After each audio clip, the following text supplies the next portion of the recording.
Welcome to the SoberQ podcast. My name's Michael and I'm an alcoholic. And the question is, how is step 12 important to my sobriety? I guess I get to step 12 through a process of finding out a whole heap of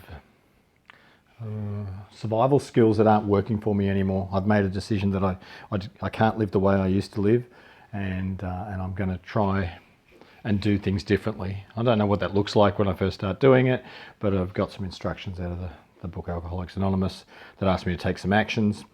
And as I go along, I see that I have some defects of character or some survival skills that just don't work if I'm trying to live a life on a spiritual basis. And when I get to sort of steps 8 and 9, what I'm doing is I'm speaking to other people and I'm telling them that I'm planning on making amends to them and living my life differently. And when I get to step 12, I've had a change, a revolutionary change in the way that I think, and my actions are changed, and not always perfectly. I'm just learning, but the step itself says, having had a spiritual awakening as the result of these steps, we tried to carry this message to alcoholics and to practice these principles in all our affairs. And so I'm now trying to practice the principles in all my affairs and living the amends. The people who I made amends to in step 9 don't really care what the words were. They're really interested in my actions, that I follow them up, how I'm going to follow that up, and with the principles of, I'm going to try and be honest and have some hope in my life, and I've surrendered to the fact that I can't do life the way I was doing it, and I'm praying for courage, and and I'm going through I'm hoping to live it with more love, because one of the things that really showed up was how unloving I was, and I'm just doing the best that I can do, and having some awareness around that as I'm moving forward, and so that is sort of one part of the step 12, and that's really important because that's my day-to-day living. And the other part of carrying the message to other alcoholics, that's the bit that reminds me that I'm an alcoholic.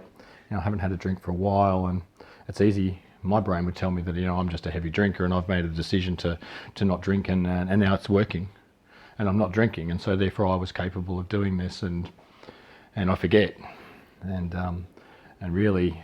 The only, there's a question at the start, number 1, how do I know I'm an alcoholic? And really, I know I'm an alcoholic when I'm doing step 12, when I'm being honest about the way I used to live. And that's, quite confronting, because I'd like to forget a lot of that stuff.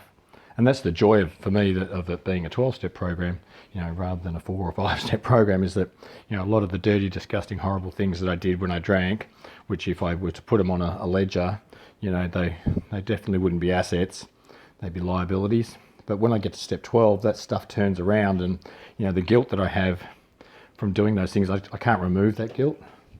No matter how much amends I live, how many amends I live with my family and with the people I care about and the people I don't care about, how much I do now, I can't take away the things that I did. But actually those things get turned into assets when I'm speaking to the next alcoholic, when I say, actually, I've done that. And I remember the feeling when I came to Alcoholics Anonymous that I wasn't alone.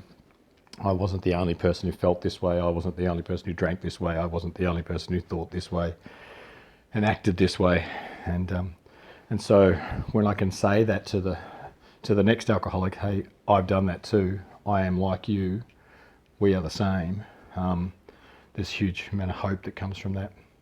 So thanks for letting me share. If you would like to share your experience on a recovery question, visit the SoberQ podcast website at soberq.com. Thanks for listening.